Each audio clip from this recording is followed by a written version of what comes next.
Assalamualaikum warahmatullahi wabarakatuh. Yang terhormat Bapak Dr. Apoteker Helmi S. Farm selaku dosen pengampu mata kuliah Biofarmasetika.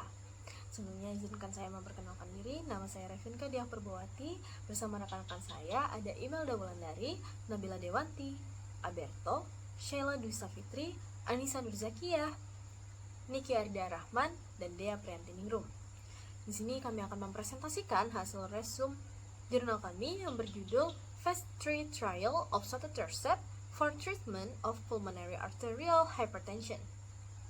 Sebelum masuk pada pemaparan materi, pernah nggak sih kepikiran kenapa ya sampai sekarang terapi hipertensi arteri pulmoner itu masih belum benar-benar bisa meningkatkan angka harapan hidup pasien? Atau kalau sudah dapat 3 macam obat, apakah masih ada kemungkinan pasien PAH itu mendapatkan perbaikan kondisi yang lebih besar lagi? Nah, disinilah kami akan memaparkan materi kami, yaitu mengenai inovasi terapi baru bernama Sotatercept. Nah, dalam uji klinis terbarunya menunjukkan hasil yang sangat menjanjikan untuk memperbaiki kondisi pasien PAH. Gimana sih kok bisa Sotatercept ini memperbaiki kondisi pasien PAH? Nah, pemaparan materi selanjutnya akan dilanjutkan oleh teman-teman saya. Kepada rekan saya persilakan. Pada bagian latar belakang, kita mulai dengan memahami kondisi yang menjadi fokus utama, yaitu pulmonary arterial hypertension atau PAH, di mana PAH merupakan kondisi ketika tekanan di arteri pulmoner atau pembuluh darah yang membawa darah dari jantung ke paru-paru menjadi terlalu tinggi. Tekanan yang meningkat ini membuat vertikal kanan harus bekerja lebih keras untuk memompa darah, sehingga lama-kelamaan dapat menyebabkan pembesaran atau bahkan menyebabkan gagal jantung sebelah kanan. Saat ini terdapat beberapa terapi yang membantu memperbaiki aliran darah, membantu memperbaiki fungsi hemodinamik, serta meningkatkan kemampuan aktivitas pasien. Namun, meskipun terapi-terapi ini memberikan perbaikan, terdapat beberapa penelitian yang menunjukkan bahwa hasilnya belum cukup untuk meningkatkan angka harapan hidup pada pasien dengan pulmonary arterial hypertension. Permasalahan lain terdapat pada sinyal TGF-beta yang dapat memicu proliferasi sel dan menghambat apoptosis, serta memperparah remodeling vaskular. Sotatercept atau protein fusi yang dapat menangkap ligan TGF-beta dapat menyeimbangkan hemostasis vaskular dan terbukti dalam uji klinis dapat meningkatkan hemodinamika, menurunkan NT-proBNP, serta meningkatkan kapasitas latihan, sehingga menjadi opsi terapi baru yang lebih menjanjikan.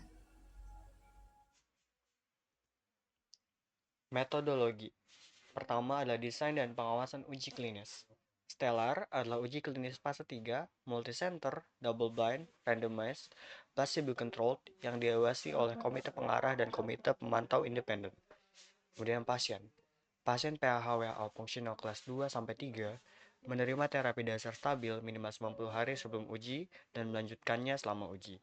Semua pasien memberikan persetujuan tertulis dengan pengukuran hemodinamik dasar dan terapi latar berupa mono, ganda, atau 3 obat. Prosedur. Pasien distratifikasi berdasarkan kelas fungsional dan terapi dasar. Diacak 1:1 untuk menerima Sotatercept atau placebo melalui injeksi subkutan setiap 21 hari dengan dosis awal 0,3 mg per kilogram, kemudian naik ke 0,7 mg per kilogram. Keamanan dan efektivitas dinilai setiap 3 minggu selama 24 minggu, dengan efek samping dicatat hingga 56 hari setelah dosis terakhir dan diikuti sampai sembuh atau data cut-off. Selanjutnya ada endpoints, titik akhir utama perubahan jarak 6-minute walk distance atau N6 MWD pada minggu ke-24. Titik akhir sekunder yang mencakup perbaikan kombinasi yaitu jarak 6 MWD sama dengan lebih dari 30 meter, kemudian penurunan NT-proBNP yang sama dengan lebih dari 30% atau di bawah 300 Pg/ml, terus perbaikan atau pertahankan WHO functional class.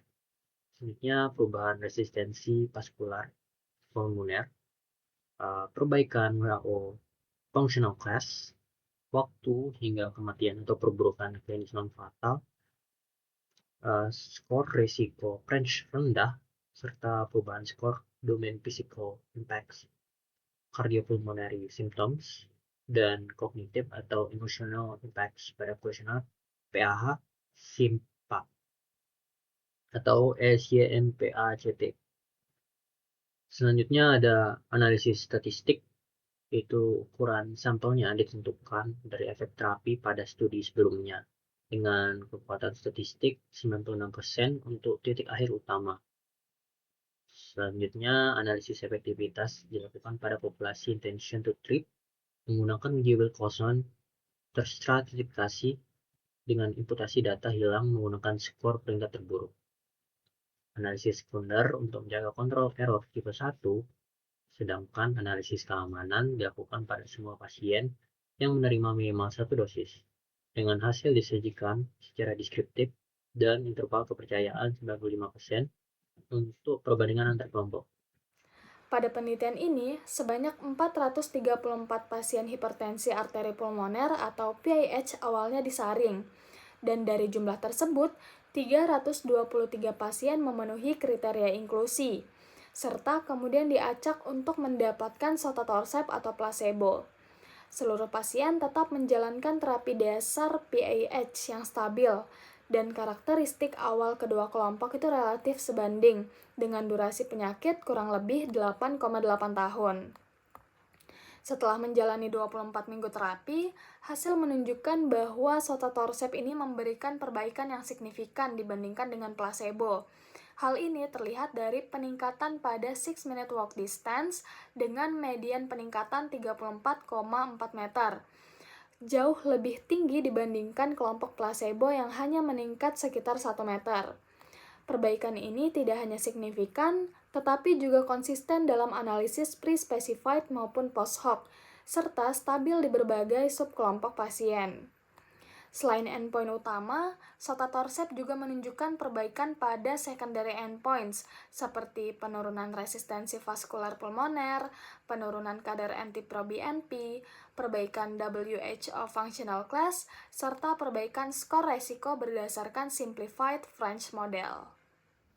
Hasil selanjutnya yaitu resiko kematian atau perburukan gizi menurun drastis dengan hazard rasio 0,16 sejak minggu ke-10 dengan kualitas hidup lebih baik pada domain fisik dan kardiopulmoner. Hasil terakhir yaitu profil keamanan dapat ditoleransi, efek samping umum ringan seperti epistaksis, telangiektasia, pusing, dan peningkatan tekanan darah, dengan HB meningkat rata-rata 1,3 gram per dl tanpa penghentian terapi, dengan efek samping serius lebih rendah dibandingkan placebo. Berdasarkan pemaparan dan penjelasan materi yang sudah disampaikan oleh rekan-rekan saya, dapat disimpulkan bahwa uji stellar menunjukkan bahwa penambahan sotatercept selama 24 minggu pada terapi dasar PAH atau pulmonary arterial hypertension memberikan manfaat klinis yang luas, mencakup peningkatan kapasitas latihan, perbaikan hemodinamika pulmoner, penurunan biomarker penyakit, perbaikan kelas fungsional, dan penurunan signifikan risiko kematian atau perburukan klinis. Hasil ini konsisten dengan temuan dari studi fase 2 sebelumnya dan menunjukkan bahwa sotatercept memberikan efek tambahan meskipun pada pasien yang sudah menggunakan terapi kombinasi intensif termasuk prostacyclin infus. Walaupun beberapa efek samping khas seperti telangiektasia, epistaksis, dan perubahan hematologi sering muncul. Kejadian tersebut umumnya ringan dan dapat dikelola tanpa menghentikan terapi.